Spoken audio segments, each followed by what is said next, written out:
worse until we root out the cause at its source. What's the solution for our national problem? First of all, education. That's what this video presentation is all about. But secondly, we must act. We must take back the power to issue our own money. Issuing our own money is not a radical solution. I want to stress that. It's the same solution used at different points in U.S. history by men like Benjamin Franklin, Thomas Jefferson, Andrew Jackson, Martin Van Buren, and Abraham Lincoln. So, to sum it up, in 1913, Congress gave an independent central bank, deceptively named the Federal Reserve, a monopoly over issuing America's money, and the debt generated by this quasi-private corporation is what is killing the American economy. Though the Federal Reserve is now the most powerful central bank in the world, it was not the first. So where did this idea come from? To really understand the magnitude of the problem, we have to travel back to Europe. Just who are these money changers James Madison spoke of? In the Bible, 2,000 years ago, Jesus drove the money changers from the temple. It was the only time Jesus used force during his ministry. What were money changers doing in the temple? When Jews came to Jerusalem to pay their temple tax, they could only pay it with a special coin, the half shekel of the sanctuary. This was a half ounce of pure silver about this size. It was the only coin around at that time which was pure silver and of assured weight without the image of a pagan emperor. Therefore, to Jews, the half shekel was the only coin acceptable to God. But these coins were not plentiful. The money changers had cornered the market on them. Then they raised the price, just like any other commodity, to whatever the market would bear. In other words, money changers were making exorbitant profits because they held a virtual monopoly on money. The Jews had to pay whatever they demanded. To Jesus, this totally violated the sanctity of God's house.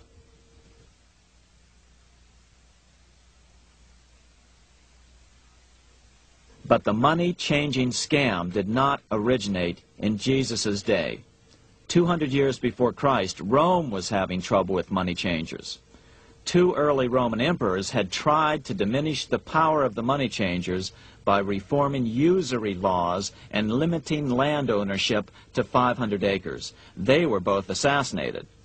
In 48 BC, Julius Caesar took back the power to coin money from the money changers and minted coins for the benefit of all. With this new, plentiful supply of money, he built great public works projects. By making money plentiful, Caesar won the love of the common man. But the money changers hated him. Some believe this was an important factor in Caesar's assassination. One thing is for sure, with the death of Caesar came the demise of plentiful money in Rome. Taxes increased, as did corruption. Just as in the case of America today, usury and debased coin became the rule. Eventually, the Roman money supply was reduced by 90%. As a result, the common people lost their lands and their homes, just as is about to happen soon in America. With the demise of plentiful money, the masses lost confidence in the Roman government and refused to support it. Rome plunged into the gloom of the Dark Ages.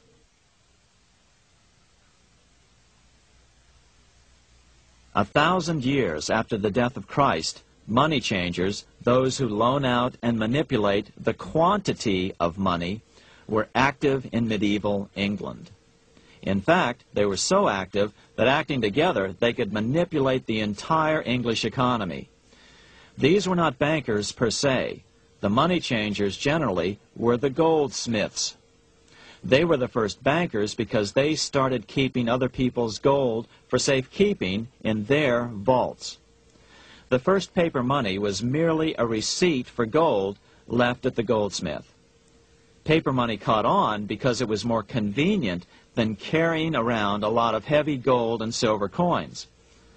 Eventually, goldsmiths noticed that only a small fraction of the depositors ever came in and demanded their gold at any one time. Goldsmiths started cheating on the system. They discovered that they could print more money than they had gold, and usually no one would be the wiser. Then they could loan out this extra money and collect interest on it. This was the birth of fractional reserve banking. That is, loaning out many times more money than you have assets on deposit. So, if $1,000 in gold were deposited with them, they could loan out about $10,000 in paper money and draw interest payments on it, and no one would ever discover the deception. By this means, goldsmiths gradually accumulated more and more wealth and used this wealth to accumulate more and more gold. Today, this practice of loaning out more money than there are reserves is known as fractional reserve banking. Every bank in the United States is allowed to loan out at least 10 times more money than they actually have. That's why they get rich on charging, let's say, 8% interest. It's not really 8% per year, which is their income. It's 80%. That's why bank buildings are always the largest in town. But does that mean that all interest or all banking should be illegal? Hardly. In the Middle Ages, canon law, the law of the Catholic Church, forbade charging interest on loans. This concept followed the teachings of Aristotle and St. Thomas Aquinas. They taught that the purpose of money was to serve the members of society, to facilitate the exchange of goods needed to lead a virtuous life. Interest, in their belief, hindered this purpose by putting an unnecessary burden on the use of money. In other words, interest was contrary to reason and justice. Reflecting church law in the Middle Ages, Europe forbade charging interest on loans and made it a crime called usury. As commerce grew, and therefore opportunities for investment arose in the late Middle Ages, it came to be recognized that to loan money had a cost for the lender, both in risk and in lost opportunity. So some charges were allowed, but not interest per se. But all moralists, no matter what religion, condemn fraud, oppression of the poor, and injustice as clearly immoral. As we will see, fractional reserve lending is rooted in a fraud, results in widespread poverty, and reduces the value of everyone else's money. The ancient goldsmiths discovered that extra profits could be made by rowing the economy between easy money and tight money. When they made money easier to borrow, then the amount of money in circulation expanded. Money was plentiful. People took out more loans to expand their businesses. But then the money changers would tighten the money supply. They would make loans more difficult to get. What would happen? Just what happens today. A certain percentage of people could not repay their previous loans and could not take out new loans to repay the old ones. Therefore, they went bankrupt and had to sell their assets to the goldsmiths for pennies on the dollar. The same thing is still going on today.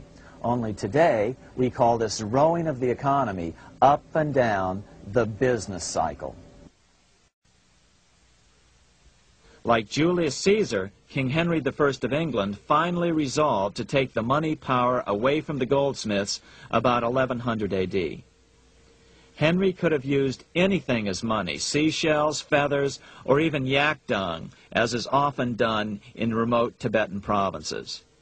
But he invented one of the most unusual money systems in history. It was called the tally stick system. Here I have one of the few surviving examples of this form of British money, which lasted 726 years until 1826, a tally stick.